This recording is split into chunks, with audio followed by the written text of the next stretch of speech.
Bismillahirrahmanirrahim. Assalamualaikum warahmatullahi wabarakatuh. Selamat bertemu kembali dengan mata kuliah Biomedik 2. Hari ini kita sampai di pertemuan terakhir, yaitu pertemuan ke-14 ya. Sebelum dimulai, mari kita buka dengan membaca basmalah bersama. Bismillahirrahmanirrahim.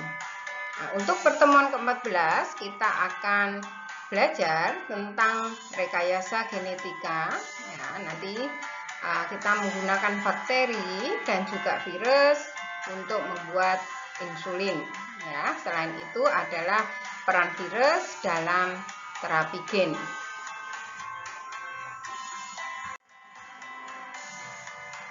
Baik, kita ke rekayasa genetika ya.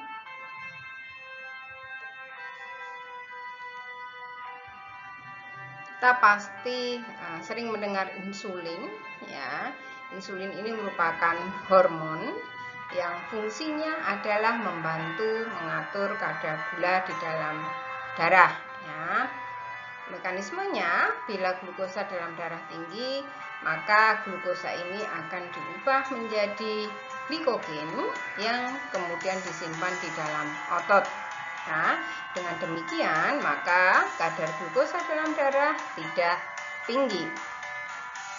Nah, insulin ini sangat penting atau sangat diperlukan terutama bagi penderita diabetes mellitus ya. Dan kita ketahui bahwa DM ini merupakan penyakit yang mendunia ya, bahkan di belahan dunia manapun banyak orang yang menderita DM ya. Dan Indonesia sendiri menempati nomor ke-6 tertinggi untuk penderita DM setelah India, Cina, kemudian Jepang dan Brasil ya.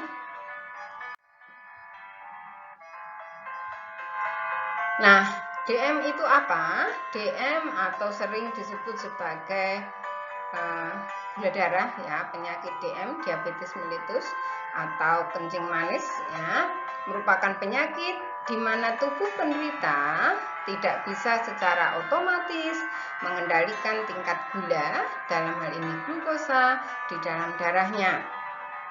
Penderita DM ini tidak bisa memproduksi insulin dalam jumlah yang cukup. Artinya, pankreasnya tetap memproduksi insulin tetapi jumlahnya terbatas ya, tidak mencukupi. Dengan demikian terjadi kelebihan gula di dalam tubuh.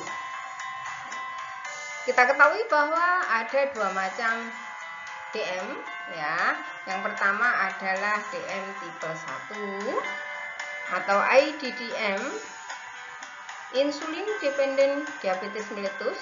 Jadi ini DM yang tergantung pemberian insulin ya. Jadi para penderita DM tipe ini mau tidak mau secara periodik itu disuntik dengan insulin ya.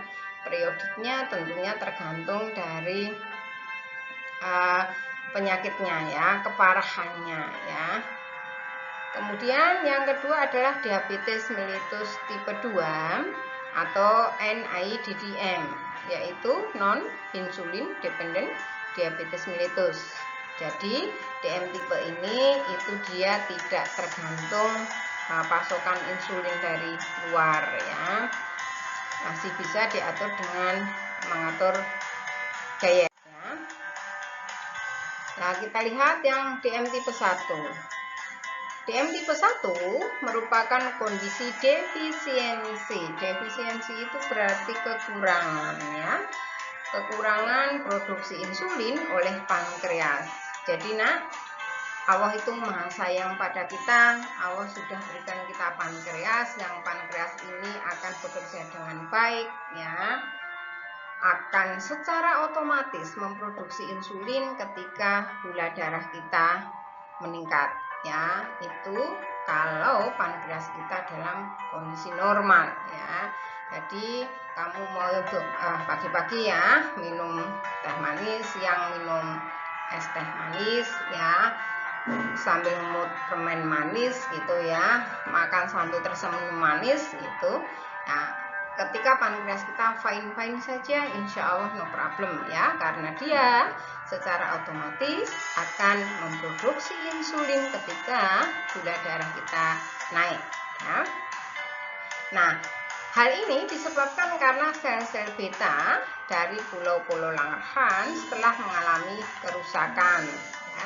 Jadi nanti pada pankreas itu ada sel beta, ada sel alfa. Nanti kita pelajari di belakang. Sehingga pankreas berhenti. Ingat, berhenti di sini bukan berarti seperti kamu naik motor kemudian direm ya. Di sini tetap memproduksi tetapi jumlahnya tidak mencukupi ya.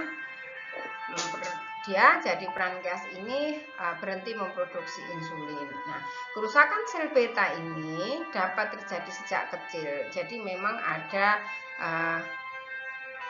kelemahan ya pada pankreasnya ya, atau kelainan pada pankreasnya. Atau bisa juga terjadi ketika dewasa. Misalnya karena terjadi kecelakaan kemudian mengenai pankreasnya ya. Nah, kondisi ini hanya bisa diobati dengan pemberian insulin ya, sehingga tubuh perlu pasokan insulin dari luar yang tadi Ibu katakan secara periodik harus disuntik insulin. Sedangkan DM tipe 2 atau diabetes mellitus tipe 2 merupakan DM yang terjadi akibat ketidakmampuan tubuh untuk berespon dengan wajar terhadap aktivitas insulin yang dihasilkan oleh pankreas. Dengan kata lain, telah terjadi resistensi insulin sehingga tidak tercapai kadar gula darah yang normal. Nah, maksudnya kadar glukosa di dalam darahnya tidak normal ya. Nah, biasanya orang yang terkena penyakit DM ini adalah orang dewasa atau ya lansia ya. Jadi dulu DM ini termasuk penyakit degeneratif ya, yang artinya terjadi seiring menuanya usia ya. Kenapa bisa seperti itu? Jadi karena pankreas ini lama-kelamaan juga akan mengalami kemunduran fungsi ya. Seperti manusia dulu ketika muda cantik begitu ya, nanti lama-lama ketika tua juga sudah tidak secantik ketika muda ya. Kulitnya dulu halus mulus, nanti lama-lama keriput. Nah, pankreas ini pun demikian, tadinya berfungsi dengan amat sangat baik, tetapi ketika tua maka fungsinya pun akan menurun. Baiklah, kita akan melihat penyebab utama DM di era saat ini ya, di era globalisasi ini. Jadi kalau sekarang ternyata banyak orang-orang yang masih muda begitu ya, sudah terkena DM. Dulu-dulu ya, orang yang terkena DM itu yang sudah tua-tua ya. Tapi sekarang yang muda-muda pun ini kerap sekali menderita DM. Ya. Penyebabnya adalah perubahan gaya hidup ya, lifestyle-nya berubah ya. Pola makan yang tidak seimbang, kurang aktivitas fisik ya. Jadi makannya bukan lagi 4 sehat 5 sempurna ya. Kalau dulu itu makan ada sayurnya, ada lauknya gitu ya, lengkapnya. Sekarang orang cenderung mengkonsumsi fast food ya. Atau kalau dulu orang ulang tahun misalnya ya, itu cenderung ada nasi kuning ya, atau nasi gudangan ya. Dan nasi gudangan ini sebenarnya dari segi gizi dia paling lengkap ya, ada sayurannya ya, ada telurnya sebagai protein ya, ada kacangnya sebagai protein nabati ya, dia paling lengkap. Tetapi orang cenderung tidak lagi mengikuti itu ya. Orang lebih suka pesan kue tart ya, mudah, tinggal telepon pesan antar kan gitu. Padahal kalau kita lihat ya, isinya itu lebih banyak lemaknya ya. Jadi perubahan pola hidup, perubahan gaya hidup ini ya juga diikuti kebiasaan makan tadi ya, yang kurang sempurna, tidak sesuai 4 sehat 5 sempurna ya. Kemudian juga kurang aktivitas fisik ya, tidak berolahraga, cenderung bekerja di depan meja gitu ya, duduk di kursi gitu ya. Itu adalah perubahan pola hidup ya. Kemudian selain itu juga adanya stres. Jadi stres ini bisa memicu terjadinya DM juga ya. Kemudian kelainan genetika ya. Jadi memang orang tua yang memiliki DM ini cenderung anak-anaknya juga akan berpotensi lebih besar terkena DM ya, meskipun sekarang proporsinya itu lebih kecil ya. Yang penyebab utama adalah beban bayi hidup ya. Usia yang semakin tua tadi karena mempengaruhi peran kerja dari pankreas ya, bisa juga menjadi faktor timbulnya penyakit DM ini ya. Kemudian yang namanya DM ini ya, kalau tidak segera ditangani maka dia biasanya menimbulkan komplikasi yang kadang-kadang bisa berakibat fatal ya. Teman-temannya itu bisa penyakit jantung koroner, bisa gagal ginjal, bisa kebutaan ya. Jadi macam-macam ya, itu penyakit-penyakit yang sering menyertai diabetes mellitus, dan komplikasi yang paling banyak adalah dengan tekanan darah tinggi atau hipertensi ya. Nah, ini kadang-kadang kontra pengobatan ya. Kalau DM-nya diobati nanti darah tingginya yang memburuk, darah tingginya diobati kadang-kadang DM-nya yang semakin memburuk. Kita lanjutkan. Nah, insulin itu sebenarnya apa ya? Jadi yang disebut insulin ini hormon ya. Dia hormon itu terdiri dari protein. Nah, untuk insulin ini ternyata dia terdiri atau tersusun dari 51 asam amino. Nah, struktur dari insulin manusia ini terdiri dari 2 rantai polipeptida yang dihubungkan oleh ikatan disulfid, yaitu ada polipeptida alfa dan polipeptida beta ya. Nah, polipeptida alfa sendiri ini mengandung 21 asam amino, sedangkan polipeptida beta mengandung 30 asam amino. Jadi lebih panjang yang beta ya. Nah, apabila urutan asam amino suatu polipeptida diketahui, maka dengan menggunakan kode genetika dapat diketahui pula urutan gennya ya. Jadi kita akan mengenal ada DNA ya, kemudian DNA ini ditranskripsi menjadi RNA, kemudian RNA akan ditranslasi menjadi protein. Nah, sekarang insulin ini sudah diketahui dia hormon, protein, maka bisa dilihat, oh RNA-nya begini ya, dinaikkan ke atas. Kalau RNA-nya diketahui maka bisa diketahui urutan DNA-nya. Nah, ini adalah gambaran dari insulin ya. Berarti yang panjang ini adalah polipeptida beta ya, terdiri dari 30 asam amino, kemudian yang pendek ini adalah polipeptida alfa terdiri dari 21 asam amino ya, ikatan disulfidnya ini. Nah, ini adalah gambaran dari struktur insulin. Nah, secara normal ini insulin diproduksi oleh pankreas ya. Nah, dalam keadaan sehat pankreas akan secara spontan memproduksi insulin ketika gula darahnya tinggi ya.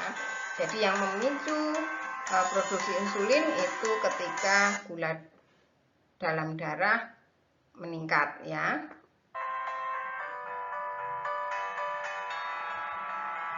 Nah, bagaimana prosesnya? Jadi jika gula darah rendah, maka glukagon akan dibebaskan oleh sel-sel alfa. Nah, perhatikan baik-baik. Jadi kalau gula darahnya rendah, yang bekerja adalah sel alfa dari pankreas. Kemudian hati akan melepaskan gula ke darah yang mengakibatkan kadar gula di dalam darah normal.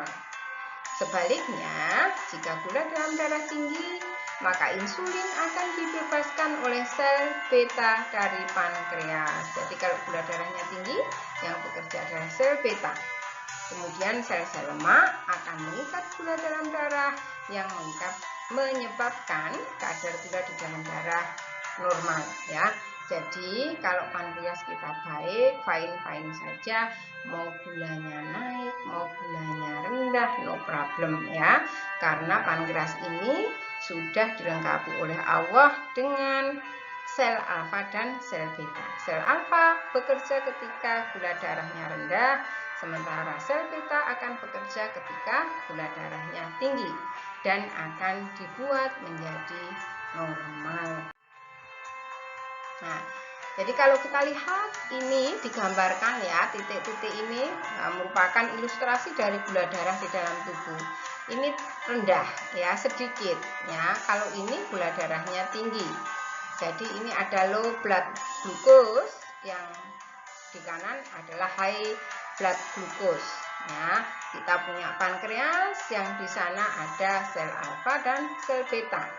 Nah, ketika gula darahnya rendah, maka sel alfanya yang bekerja, nah, dia akan melepaskan glukagon. Nah, ini hati, ya, kemudian akan menambahkan glukosa ke dalam darah sehingga menjadi normal.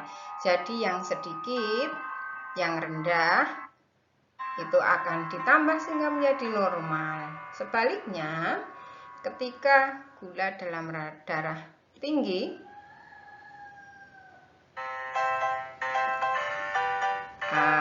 ini ya, gula dalam darahnya tinggi, maka sel beta yang bekerja, ya, ini ada lemak di sini, kemudian dibuat normal. Jadi mau rendah, mau tinggi, pankreas akan bekerja secara otomatis untuk menormalkan gula dalam darah, ya. Subhanallah, itu kerja yang memang Allah tata sedemikian rupa, ya, tanpa kita suruh, ya.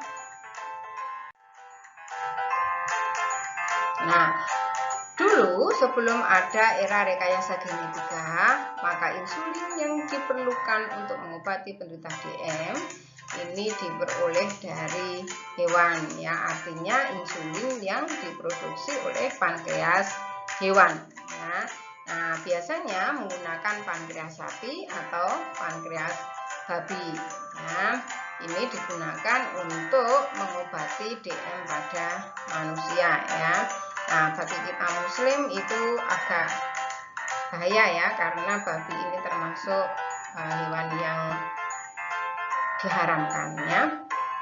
Nah, namun demikian cara ini mempunyai kelemahan, yaitu terbatasnya insulin yang dapat diproduksi oleh pankreas dari hewan, baik sapi maupun babi, ya. Sementara di pihak lain jumlah penderita DM ini semakin meningkat dari waktu ke waktu. Nah, selain itu, ya, karena insulinnya ini dihasilkan oleh sapi atau babi, bukan dari insulin manusia, maka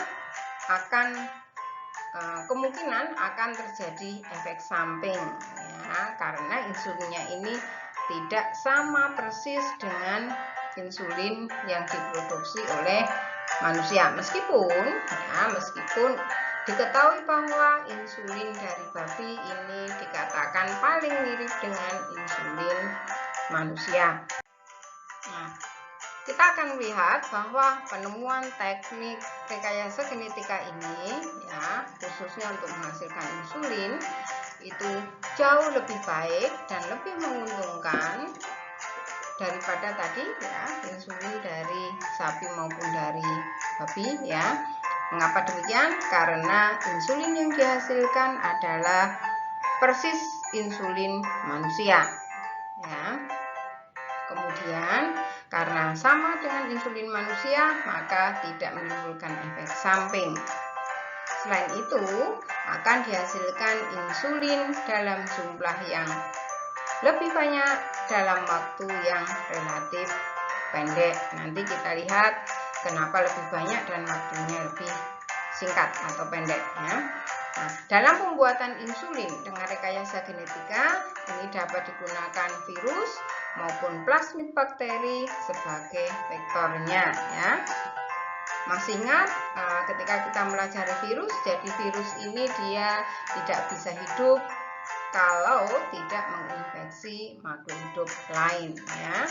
Sementara plasmid pada bakteri dia merupakan mengandung DNA yang sifatnya otonom, sehingga kalau plasmid ini diambil dari bakteri no problem ya, bakterinya masih tetap bertahan hidup. Nah, bakteri yang biasa digunakan pada rekayasa pembuatan insulin adalah Escherichia coli ya, dan kita sudah sangat familiar dengan E. coli ini ya. Kalian kemana-mana juga di dalam perut menggendong E. coli karena E. coli ini merupakan mikrobiota normal di dalam tubuh kita ya. Nah, dan E. coli ini memiliki waktu generasi yang cukup singkat, yaitu 20 menit ya. Jadi dalam waktu 20 menit satu akan menjadi 2 ya, 2 menjadi 4 ya, 4 menjadi 8 dan seterusnya. Dan kalian sudah tahu bahwa dalam satu ose itu ada berjuta-juta sel. Nah, ada berjuta-juta sel, sehingga kalau kita punya satu tabung reaksi itu ada entah bermiliar-miliar sel mungkin ya, dan dalam 20 menit 1 juta sel akan menjadi 2 juta sel ya.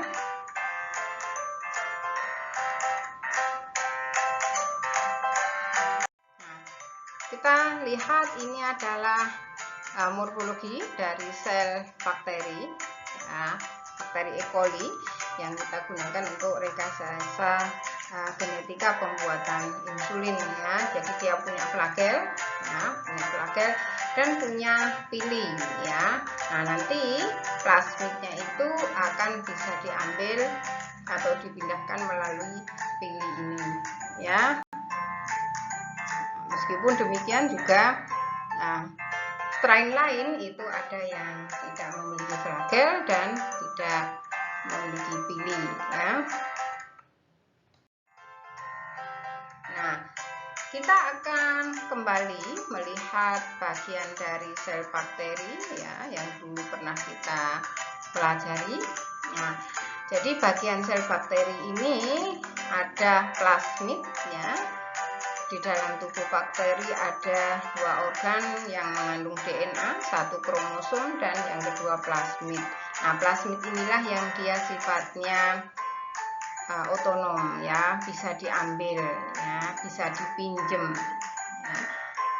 Kalau kromosom tidak mungkin kita ambil ya, karena begitu kromosomnya diambil nanti bakterinya akan meninggal ya. Jadi yang digunakan untuk rekayasa genetika adalah ini ya.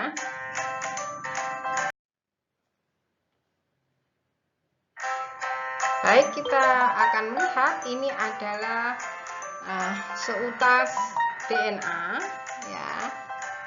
Dia double helix ya. Jadi dengan enzim restriksi setelah diketahui bahwa ini adalah ruas yang memproduksi insulin ya, ruas DNA yang memproduksi insulin atau mengkode pembentukan protein untuk insulin, maka dengan enzim restriksi ini bisa dipotong ya, dipotong bagian yang mengkode pembentukan insulin ya. Seperti ini pemotongannya ya. Nah, kemudian kita bisa menggunakan bakteri ya, bisa juga menggunakan virus ya, bakterofag ya, jadi virus yang menginfeksi bakteri. Sehingga kalaupun menggunakan virus itu nanti tetap membutuhkan bakteri ya. Kita lihat untuk penggunaan bakteri. Jadi pada tubuh bakteri tadi ada DNA 2 organ ya yang mengandung DNA, 1 kromosom, yang kedua adalah plasmid. Maka yang kita ambil adalah yang plasmid ini ya. Plasmid dikeluarkan dulu dari tubuh bakteri. kemudian disisipi, disambung DNA yang mengkode insulin. Misalnya tadi ya, yang sudah dipotong tadi, yang mengkode pembentukan insulin. Nah, digabungkan di sini, tanda merah dan hitam ini menunjukkan bahwa sudah terjadi rekombinasi. Nah, rekombinasi itu artinya terjadi penggabungan antara plasmid dan DNA yang mengkode insulin. Setelah terjadi bentuk rekombinasi ini, maka dikembalikan plasmid ini, ya, plasmid yang sudah mengandung DNA pengkode insulin dikembalikan ke tubuh bakteri.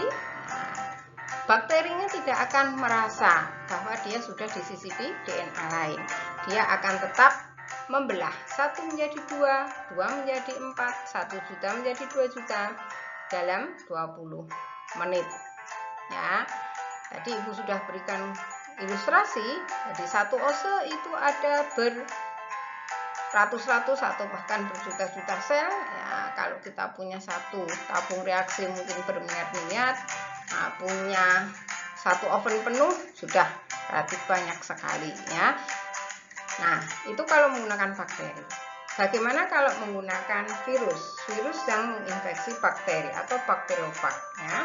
Kita ketahui bahwa asam nukleat ya, atau kode genetik yang ada pada virus yang menginfeksi bakteri itu di kepalanya ya. Maka ini pun kita keluarkan dulu ya, diambil dulu. Nah, kemudian disisipi. Nah, jadi yang kuning ini merupakan ilustrasi untuk asam nukleat dari virus ya. Kemudian yang hitam ini adalah DNA yang mengkode pembentukan insulin. Setelah itu dikembalikan ke tubuh si virus ya, di bagian kepalanya virus. Nah, karena virus ini tidak bisa berkembang biak kecuali dia menginfeksi makhluk hidup lain. Dalam hal ini, karena dia bakteriofag, maka virus ini kemudian diinfeksikan pada bakteri.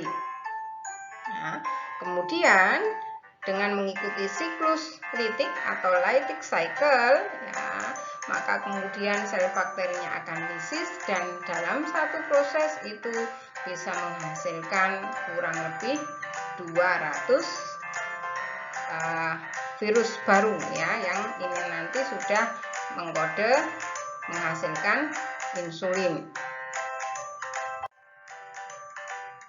Nah, ini bukan telur ayam ya, jadi ini adalah gambaran dari sel manusia. Di sini ada DNA, di inti sel itu ada kromosom ya, kemudian ada DNA, maka diambillah DNA manusia yang mengkode pembentukan insulin ya. Ini adalah sel bakteri, ada kromosom, ada plasmid, yang diambil adalah yang plasmid. Ini untuk membedakan warnanya ya, warna biru, kemudian digabungkan atau terjadi bentuk rekombinan. Ini mestinya warnanya dua ya, ada biru, ada merah ya. Nah, setelah itu, setelah terjadi bentuk rekombinan, dikembalikan ke tubuh bakteri ya. Maka kemudian bakteri ini dimasukkan ke tabung fermentasi ya, ditumbuhkan, nanti tinggal memanen insulin ya, demikian cepat ya.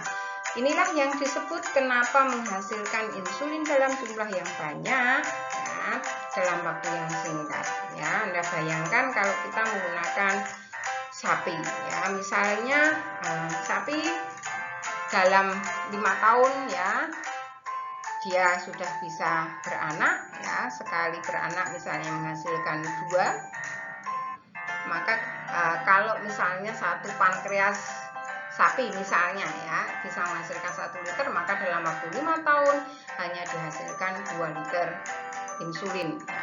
Tapi dengan bakteri tadi ya, kalau kita punya satu tabung reaksi itu sudah bermiliar-miliar sel ya. Dalam 20 menit itu 1 miliar menjadi 2 miliar ya. Kalau dalam satu oven berarti sudah banyak sekali ya. Nanti tinggal ditumbuhkan, kemudian difermentasikan ya, ditinggal tidur, ditinggal makan, ditinggal kemana, bakterinya sudah berkembang biak dan menghasilkan insulin. Itulah yang disebut membutuhkan waktu yang relatif pendek ya, karena bakteri ini 24 jam saja sudah menghasilkan banyak sekali sel-sel bakteri baru ya, dan hasilnya jauh lebih banyak. Baik, itu adalah rekayasa genetika pembentukan insulin.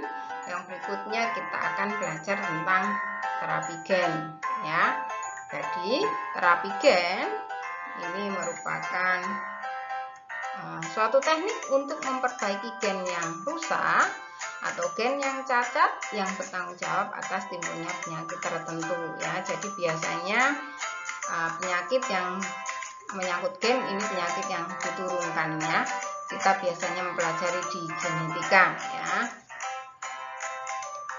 Nah, terapi gen ini merupakan teknologi masa kini yang memungkinkan gen-gen yang rusak diganti dengan gen-gen normal dengan menggunakan vektor untuk menyisipkan DNA yang diingini ke dalam sel dan disuntikkan ke dalam tubuh penderita. Nah, kita lihat pendekatan untuk terapi gen. Yang pertama adalah menambahkan gen-gen yang normal ke dalam sel yang tidak normal atau sel yang disebut dianggap cacat ya. Itu pendekatan pertama. Kemudian pendekatan kedua adalah melenyapkan gen yang abnormal dengan rekombinasi homolog ya.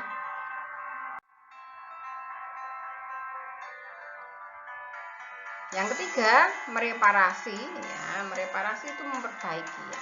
Mereparasi gen abnormal dengan melakukan mutasi balik selektif sedemikian rupa sehingga akan mengembalikan fungsi dari gen tersebut ya. Jadi menggantikan fungsi gen itu tidak harus gennya sama persis urutannya, tetapi asal protein yang dihasilkan sama itu sudah bisa atau bisa berfungsi dengan baik ya. Kemudian yang keempat adalah mengendalikan regulasi ekspresi dari gen abnormal tersebut. Nah, terapi gen yang lebih berkembang saat ini adalah pendekatan yang keempat, yaitu dengan mencegah diekspresikannya gen-gen yang abnormal ya. Mencegah diekspresikannya itu artinya gennya tetap ada, gen abnormalnya tetap ada, tetapi dia tidak ditranslasi dan tidak ditranskripsi dan tidak ditranslasi begitu ya, atau disebut sebagai gene silencing. Nah, membungkam ekspresi dari gen, gennya tetap ada tetapi dia tidak diekspresikan. Nah, pada terapi gen ini biasa digunakan virus sebagai vektor. Jadi kalau pada rekayasa genetika pembuatan insulin itu bisa bakteriofag ya, virus yang infeksi bakteri, bisa juga bakteri, tetapi pada terapi gen ini biasa digunakan virus ya. Nah, pada keadaan patogen, virus ini dapat menyisipkan gennya pada manusia. Hal inilah yang dapat dimanfaatkan untuk penyembuhan dengan jalan memanipulasi genom virus ya. Jadi sebelum digunakan sebagai vektor ya, maka genom gen yang ada dalam virus ini sudah direkayasa dulu ya, disesuaikan dengan gen dari gen-gen normal dari penyakit yang akan disembuhkan atau yang akan diterapi gen. Nah, kita lihat beberapa keberhasilan terapi gen ya. Yang pertama adalah penghasilan enzim ADA, adenosina deaminase ya, ini pada anak bernama Ashanti de Silva. Nah, ternyata membutuhkan waktu yang cukup lama.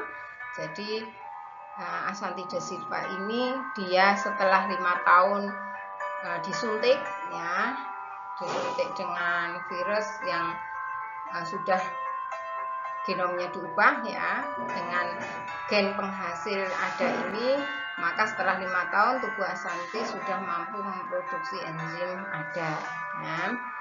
Yang kedua adalah pengobatan hemofilia. Hemofilia itu adalah penyakit darah ya. Jadi darah merahnya tidak berbentuk bulat ya seperti donat itu ya, tetapi dia berbentuk bulan sabit ya. Karena bentuknya bulan sabit, maka produksi eritrositnya juga tidak maksimal. Nah, percobaannya dilakukan pada anjing dan ternyata anjing ini bisa sembuh dalam waktu 30 hari. Namun demikian kemudian sakit lagi ya. Dan pada manusia ini diperkirakan membutuhkan waktu 1 sampai 2 tahun ya. Kemudian yang ketiga, pengobatan talasemia. Talasemia itu darah sukar membeku ya. Ini percobaannya telah dilakukan pada mencit. Mencit itu tikus percobaan ya. Kemudian pengobatan buta pada Stephen Ward ya. Ini sudah berhasil ya. Jadi si Stephen ini dia menderita rabun senja ya. Kalau sore-sore dia kabur pandangannya. Nah, berhasil disembuhkan ya dengan terapi gen ini. Nah, ini adalah proses pada pembentukan sel T ya. Jadi gambar ini mengilustrasikan proses perakitan sel T ya untuk terapi kanker ya.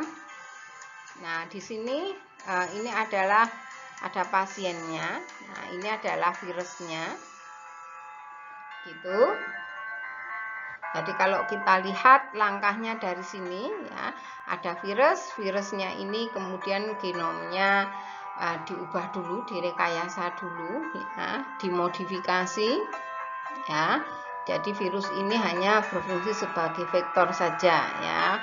Kemudian gennya sudah dimodifikasi ya. Dimodifikasi untuk menghasilkan sel T. Ya, ini kemudian terjadi perkembangbiakan virus ya, tetapi dia sudah membawa gen penghasil sel T tadi ya. Kemudian dianalisa untuk keamanannya dan efikasinya ya. Kemudian baru diuji cobakan. Nah, di sini ya. Nah, kemudian ini dites untuk terapi, kemudian dianalisa keberhasilannya. Baik, kita akan melihat ini adalah terapi gen untuk pembuatan sel darah merah ya, untuk pengobatan penyakit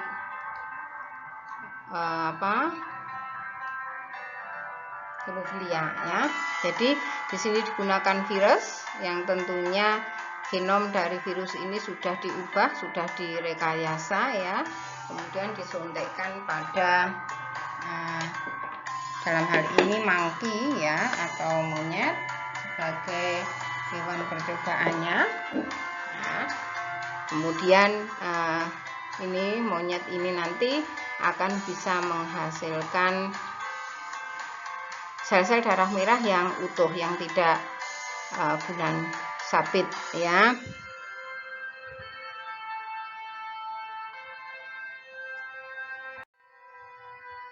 Nah, ini juga pengobatan pada hemofilia. Jadi ini ada sel manusia ya. Kemudian DNA-nya ini dipotong ya. Kemudian disisipkan pada DNA bakteri tadi ya. Kemudian di sini diperbanyak ya. Kemudian dihasilkan protein yang mengkode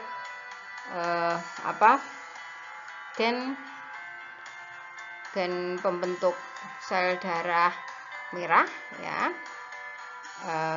Di sini dari sel-sel bakteri tadi ya yang sudah disisipi ini ya. Kemudian proteinnya, ekstraknya ini digunakan untuk terapi pada domba dan terapi gen pada manusia. Ya, jadi kalau di sini itu vektornya menggunakan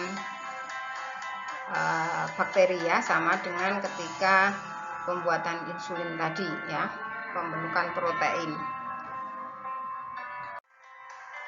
Baiklah, demikian tadi adalah pertemuan terakhir kita ya, pertemuan ke-14 untuk mata kuliah Biomedik 2 ya. Terima kasih atas kebersamaannya selama 1 semester ini ya, mohon dimaafkan segala khilaf dan salah itu. Terima kasih. Billahi taufiq wal hidayah. Assalamualaikum warahmatullahi wabarakatuh.